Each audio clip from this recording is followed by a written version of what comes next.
Vous êtes mesdames et messieurs sur Débat Afrique. Bienvenue dans votre chaîne qui vous plonge au cœur de l'actualité politique sur le continent. Le monde est sans aucun doute à la veille d'un nouvel ordre mondial.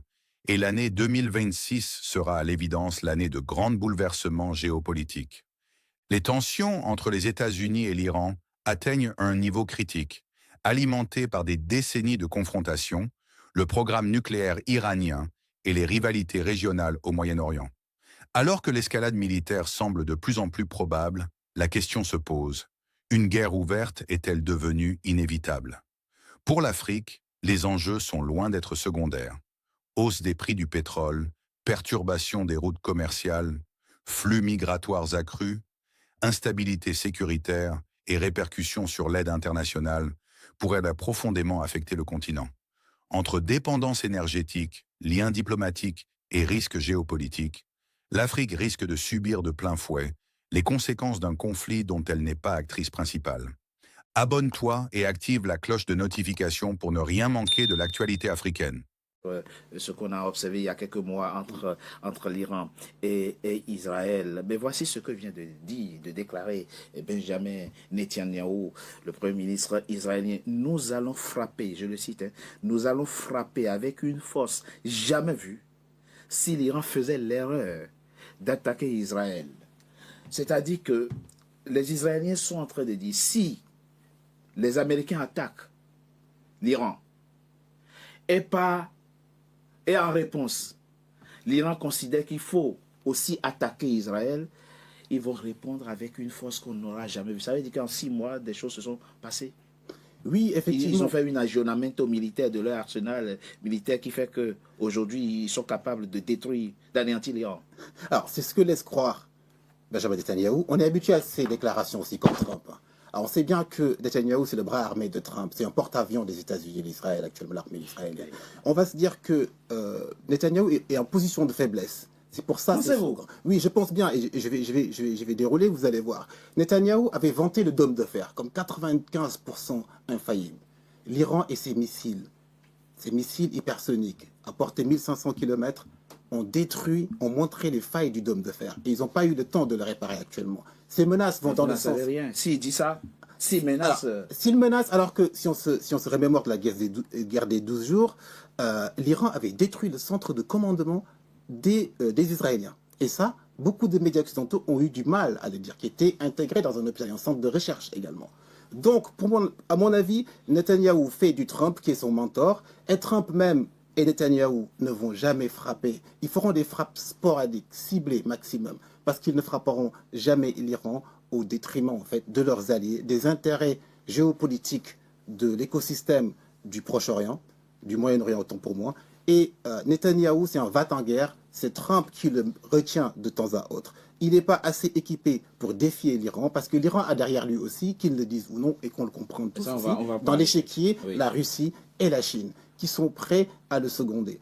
L'Iran n'a pas peur de Netanyahou, et l'Iran va frapper Netanyahou directement si Trump, en parallèle des frappes qu'il va mener sur les porte-avions, sur les bases américaines dans les environs, et il va frapper Netanyahou. Ça, faut s'y attendre parce que il n'a pas le choix, tout simplement. C'est la seule chose qui pourrait faire reculer Trump, parce que l'Iran a un grief contre Netanyahou/Trump, dans la mesure où il y a 4 ans, si vous vous rappelez, ils avaient assassiné le général Qasem Soleimani, et ça, l'Iran a promis une vengeance qui n'a toujours pas réellement eu lieu.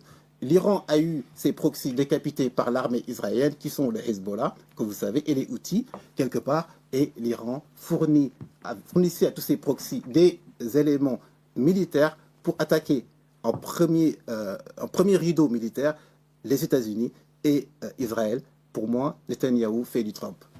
Ce qu'on a observé il y a quelques mois entre l'Iran et Israël. Mais voici ce que vient de dire, de déclarer Benjamin Netanyahou, le Premier ministre israélien. Nous allons frapper, je le cite, nous allons frapper avec une force jamais vue si l'Iran faisait l'erreur d'attaquer Israël. C'est-à-dire que les Israéliens sont en train de dire, si les Américains attaquent l'Iran et en réponse, l'Iran considère qu'il faut aussi attaquer Israël, ils vont répondre avec une force qu'on n'aura jamais vue. Ça veut dire qu'en 6 mois, des choses se sont passées. Oui, Ils effectivement. ont fait un aggiornamento militaire de leur arsenal militaire qui fait qu'aujourd'hui, ils sont capables de détruire, d'anéantir l'Iran. Alors, c'est ce que laisse croire Benjamin Netanyahu. On est habitué à ces déclarations aussi comme Trump. Alors, on sait bien que Netanyahu, c'est le bras armé de Trump. C'est un porte-avions des États-Unis et d'Israël, actuellement l'armée israélienne. On va se dire que Netanyahu est en position de faiblesse. C'est pour ça. Pensez-vous? Oui, je pense bien, et je vais dérouler, vous allez voir. Netanyahu avait vanté le dôme de fer comme 95% infaillible. L'Iran et ses missiles hypersoniques à portée 1500 km ont détruit, ont montré les failles du dôme de fer. Et ils n'ont pas eu le temps de le réparer actuellement. Ces menaces vont dans le sens... rien. S'il dit ça, s'il menace... S'il menace, alors que si on se remémore de la guerre des 12 jours, l'Iran avait détruit le centre de commandement des Israéliens. Et ça, beaucoup de médias occidentaux ont eu du mal à le dire, qui était intégré dans un centre de recherche également. Donc, à mon avis, Netanyahou fait du Trump, qui est son mentor, et Trump même et Netanyahou ne vont jamais frapper. Ils feront des frappes sporadiques, ciblées maximum, parce qu'ils ne frapperont jamais l'Iran au détriment en fait, de leurs alliés, des intérêts géopolitiques de l'écosystème du Proche-Orient, du Moyen-Orient autant pour moi. Et Netanyahou, c'est un va-t-en-guerre, c'est Trump qui le retient de temps à autre. Il n'est pas assez équipé pour défier l'Iran, parce que l'Iran a derrière lui aussi, qu'ils le disent ou non, et qu'on le comprenne tous ici, dans l'échiquier, la Russie et la Chine, qui sont prêts à le seconder. L'Iran n'a pas peur de Netanyahou, et l'Iran va frapper Netanyahou directement si Trump, en parallèle des frappes qu'il va mener sur les porte-avions, sur les bases américaines dans les environs, et il va frapper Netanyahou. Ça, faut s'y attendre parce que il n'a pas le choix, tout simplement. C'est la seule chose qui pourrait faire reculer Trump, parce que l'Iran a un grief contre Netanyahou/Trump, dans la mesure où il y a quelques 4 ans, ils avaient, si vous vous rappelez, ils avaient assassiné le général Qasem Soleimani, et ça, l'Iran a promis une vengeance qui n'a toujours pas réellement eu lieu.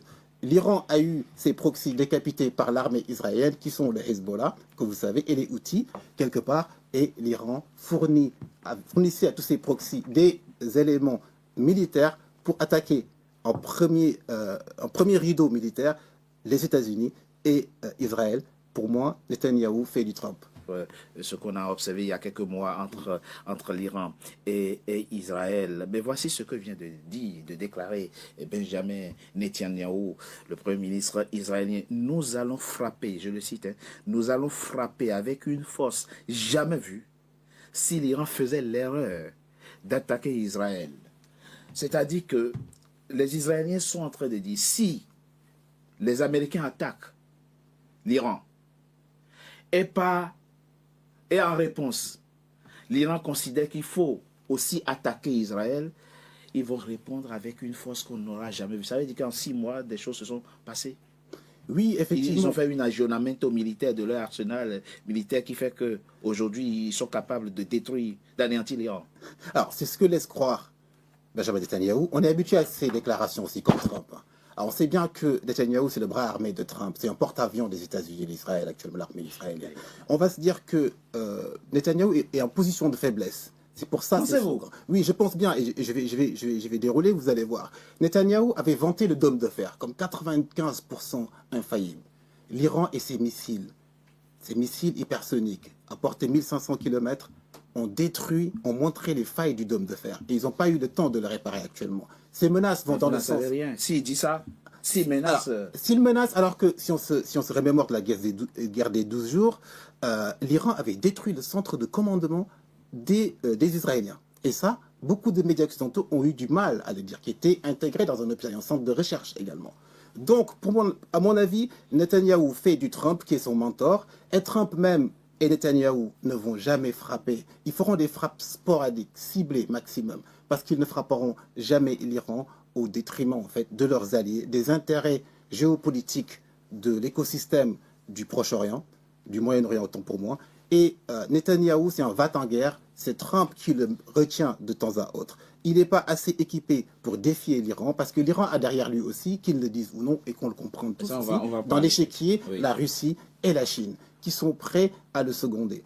L'Iran n'a pas peur de Netanyahou, et l'Iran va frapper Netanyahou directement si Trump, en parallèle des frappes qu'il va mener sur les porte-avions, sur les bases américaines dans les environs, et il va frapper Netanyahou. Ça, faut s'y attendre parce que il n'a pas le choix, tout simplement. C'est la seule chose qui pourrait faire reculer Trump, parce que l'Iran a un grief contre Netanyahou/Trump, dans la mesure où il y a 4 ans, si vous vous rappelez, ils avaient assassiné le général Qasem Soleimani, et ça, l'Iran a promis une vengeance qui n'a toujours pas réellement eu lieu. L'Iran a eu ses proxys décapités par l'armée israélienne, qui sont les Hezbollah, que vous savez, et les Houthis, quelque part, et l'Iran fournissait à tous ces proxys des éléments militaires pour attaquer en premier rideau militaire les États-Unis et Israël. Pour moi, Netanyahou fait du Trump. Ce qu'on a observé il y a quelques mois entre l'Iran et Israël. Mais voici ce que vient de déclarer Benjamin Netanyahou, le Premier ministre israélien. Nous allons frapper, je le cite, nous allons frapper avec une force jamais vue si l'Iran faisait l'erreur d'attaquer Israël. C'est-à-dire que les Israéliens sont en train de dire, si les Américains attaquent l'Iran, et en réponse, l'Iran considère qu'il faut aussi attaquer Israël, ils vont répondre avec une force qu'on n'aura jamais vue. Ça veut dire qu'en 6 mois, des choses se sont passées. Oui, effectivement. Ils ont fait un aggiornamento militaire de leur arsenal militaire qui fait qu'aujourd'hui, ils sont capables de détruire, d'anéantir l'Iran. Alors, c'est ce que laisse croire Benjamin Netanyahou. On est habitué à ces déclarations aussi comme Trump. Alors, on sait bien que Netanyahou, c'est le bras armé de Trump. C'est un porte-avions des États-Unis et d'Israël, actuellement, l'armée israélienne. On va se dire que Netanyahou est en position de faiblesse. C'est pour ça que c'est faux. Oui, je pense bien, et je vais dérouler, vous allez voir. Netanyahou avait vanté le dôme de fer comme 95% infaillible. L'Iran et ses missiles hypersoniques à portée 1500 km, ont montré les failles du dôme de fer. Et ils n'ont pas eu le temps de le réparer actuellement. Ces menaces vont dans le sens... S'il dit ça, s'il menace... S'il menace, alors que si on se remémore de la guerre des 12 jours, l'Iran avait détruit le centre de commandement des Israéliens. Et ça, beaucoup de médias occidentaux ont eu du mal à le dire, qui était intégré dans un centre de recherche également. Donc, à mon avis, Netanyahou fait du Trump, qui est son mentor, et Trump même et Netanyahou ne vont jamais frapper. Ils feront des frappes sporadiques, ciblées maximum, parce qu'ils ne frapperont jamais l'Iran au détriment en fait, de leurs alliés, des intérêts géopolitiques de l'écosystème du Proche-Orient, du Moyen-Orient autant pour moi. Et Netanyahou, c'est un va-t-en-guerre, c'est Trump qui le retient de temps à autre. Il n'est pas assez équipé pour défier l'Iran, parce que l'Iran a derrière lui aussi, qu'ils le disent ou non, et qu'on le comprenne tous ici, dans l'échiquier, la Russie et la Chine, qui sont prêts à le seconder.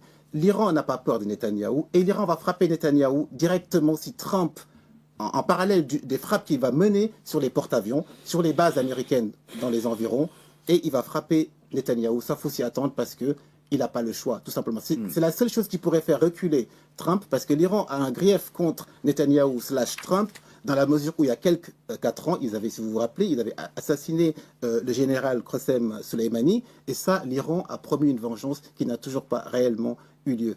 L'Iran a eu ses proxys décapités par l'armée israélienne, qui sont les Hezbollah, que vous savez, et les Houthis, quelque part, et l'Iran fournissait à tous ces proxys des éléments militaires pour attaquer en premier rideau militaire les États-Unis et Israël.